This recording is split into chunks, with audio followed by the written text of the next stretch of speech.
This is one of the most important unfolding events in the globe today.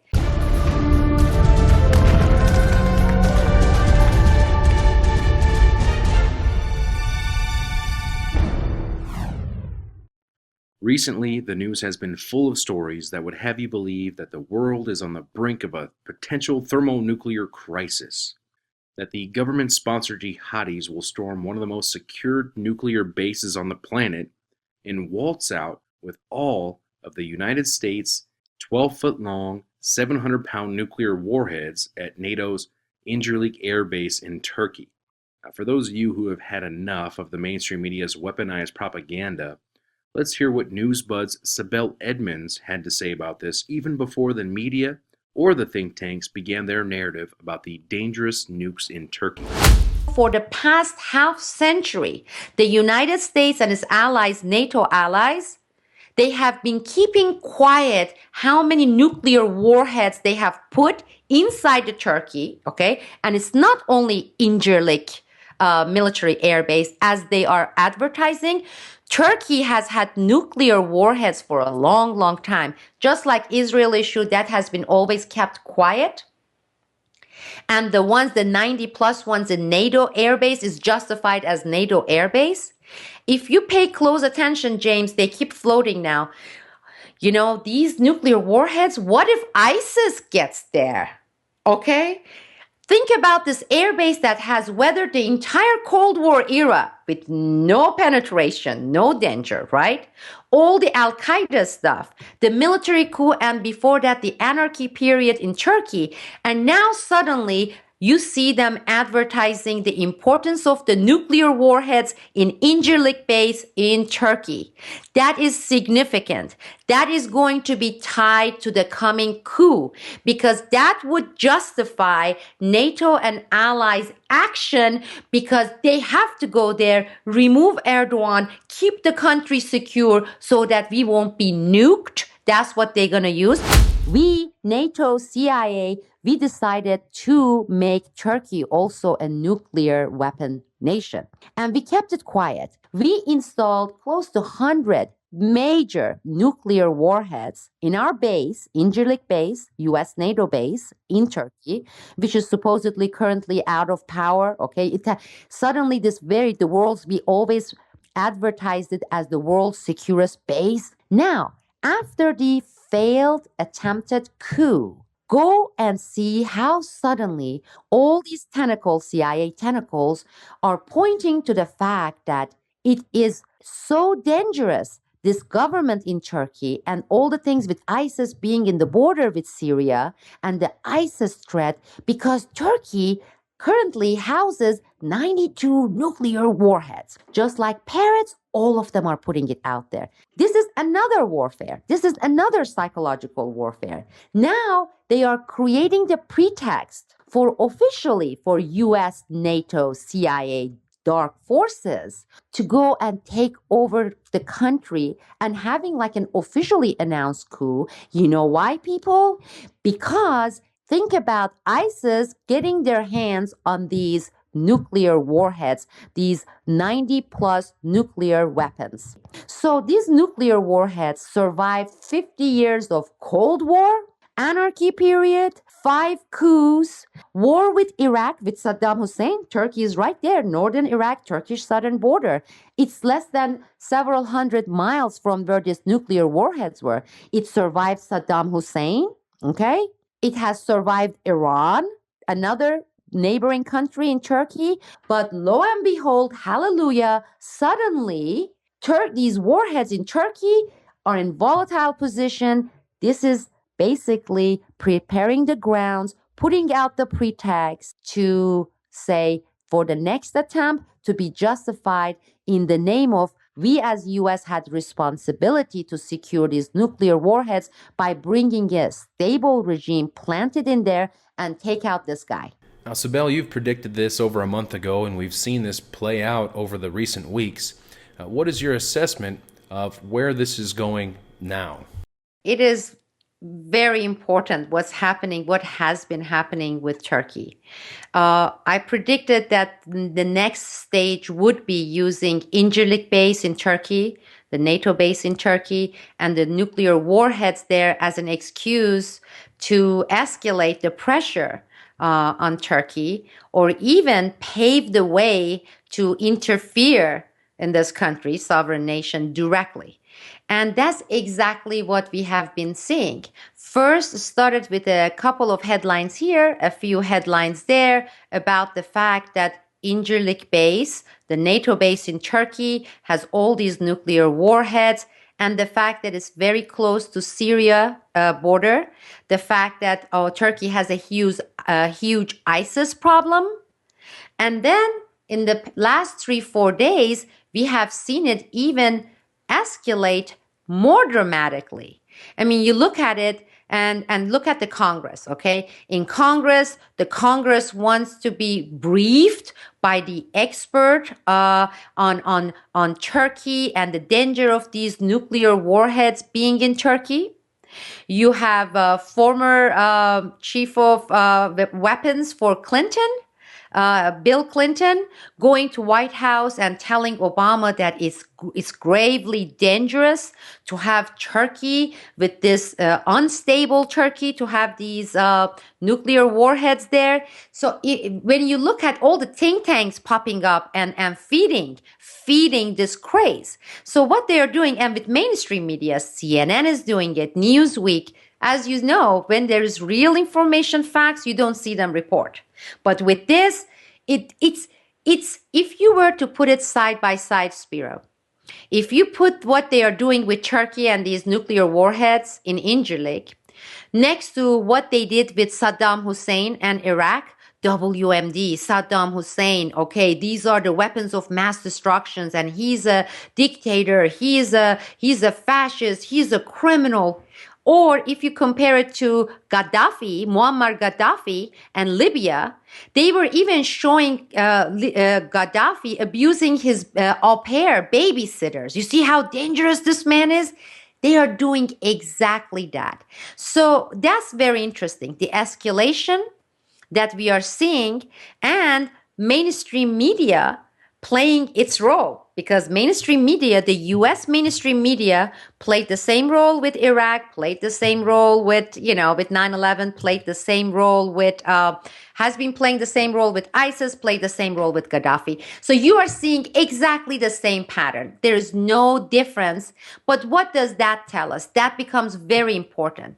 It says that the rift and what's happening with Turkey, it's not kind of getting patched up.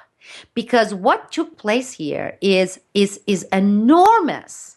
You had the United States, the CIA of United States, together with NATO, working, trying to implement a coup inside Turkey, a NATO ally. Against what? Against the government, whether you like it, whether Americans or British or Italian likes it, it's nobody's damn business. The man, President Erdogan, is the person, the public, the people in Turkey elected. It is not up to us to like. I mean, how often do you see these countries coming out, Italy coming and saying, okay, here it is, we don't like your president, and we want to go and implement a coup or assassinate your president. So this is very significant, and we have seen lately Turkey patching the old wounds and reaching out to Russia. That's extremely important. We have President Erdogan sending a very strong letter to President Obama saying that if you don't extradite this terrorist, this Mullah Ayatollah Gulen, then that's it for our relationship. And when he says this relationship, it means everything. This is NATO. This is the relationship with the United States. So on the other hand, we see the United States still in the same position. They haven't done anything, because it was their coup attempt, but they haven't done anything to milden this big rift. So the rift is widening, and President Erdogan is being pretty decisive in this. Now, during that program a month ago, the footage you showed, I also said it's not only President Erdogan, but the people in Turkey, they play a significant role in this. They are not helpless. They can make this happen. A month ago, I called to Turkey, to people in Turkey. I even called to the people in the Balkans. I said, it is time, it is way past time to shut down the NATO bases in your country. NATO bases is not for your interest. Just let this be a lesson to you. Here's a NATO member, Turkey, and NATO, okay, together with the CIA, they are trying to overthrow a democratically elected government. So this should be a catalyst for many of these nations to say enough is enough. It's time to end the dominance, the presence of this awful organization, NATO, which is useless since the fall of Soviet Union, and put an end to it. And this was my call to the Turkish people. Shut down, get it closed down. Say, we don't want you here. We do not want Incirlik Air Base here. Turkey has its own weapons. They have their own military, and it's darn strong, okay? You know, it's not the same Turkey it was when they implemented the coup in 1980.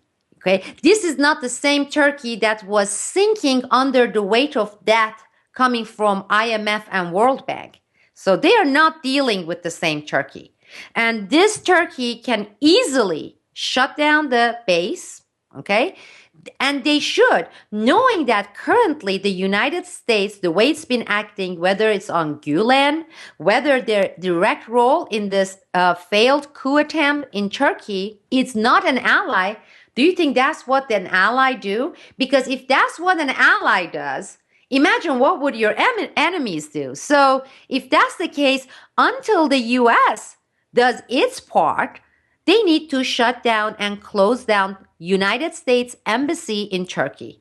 The consulates and military attaché, U.S. military attaché and consulates in Turkey must be shut down, okay? And people can put their demand. They can raise their voice, they can relay it to their president, to President Erdogan. They can go demonstrate and they can force the shutdown of U.S. consulates because these are the hornet's nests, okay? It's the U.S. consulates, embassy, attaché, NATO bases that have the CIA operatives and the operatives from Gulen targeting Turkey and its internal domestic politics. And this should not be tolerated. So one of the first things you should be doing as a country, whether this is Turkey, whether it is another country, whether it's a country in the Balkans, is shut down the embassy, shut down the consulates, shut down the NATO base.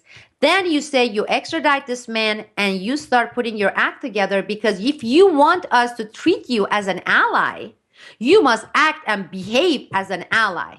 And this is not what the United States has been with Turkey, not in the past 4 years, and especially not since this failed attempted coup in Turkey. Well, it definitely appears that this whole situation in Turkey is not over, and it probably won't be over anytime soon. We've seen, like you've stated, all the different media outlets, the think tanks, everyone pointing fingers at the nukes in Turkey and how they are not safe there in Turkey. So it definitely appears that, like you said, they are setting the stage for some upcoming events in order to justify a response. We have been watching this closely, and it's been escalating every day. Every day we are like, okay, maybe things are kind of getting more cooled off in that front and we can pursue some of the other stories. But you're right. This is one of the most important unfolding events in the globe today. I mean, for those people who are, this is like something that's happening in Turkey, they are wrong. Because when you look at what is happening as a result of this horrifying criminal antagonistic act by the United States and Fethullah Gülen's network against the democratically elected government in Turkey, as a result, you see this relationship that is getting warmer with Russia, okay? Then there's going to be a part that's going to be played by China. And not only that, President Erdogan is sitting on a lot of dirt involving NATO and the United States. And I have done this years ago. I have done this years ago during my interview with James Corbett, and I'm going to do it again. President Erdogan, if he wanted to, he could make public a lot of dirty laundries that involves Clinton administration, George W. Bush, and the Obama administration in many different fronts, whether it has to do with Syria, whether it has to do with Iraq, whether it has to do with Afghanistan heroin, whether it has to do even with 9/11. So no, when you're looking at this confrontation, it's not really awfully one-sided. And I think Turkey is showing its muscles. And again, it should be an eye-opener for the other nations, especially the Eastern European bloc, the Balkans. It's time for the publics to shut down this horrible institution called NATO. And we will be on top of this. I'm sure by the time we wake up tomorrow morning or the next day, we are going to have new developments, and we will inform people as they come up. Thank you. Newsbud would like to thank all of our subscribers and supporters out there. Without you, Newsbud would not be possible. If you found this presentation useful and informative, please share it. Be sure to follow us on Twitter and subscribe to our YouTube channel. You can find a lot more on our website. Please subscribe. As always, the links will be provided below.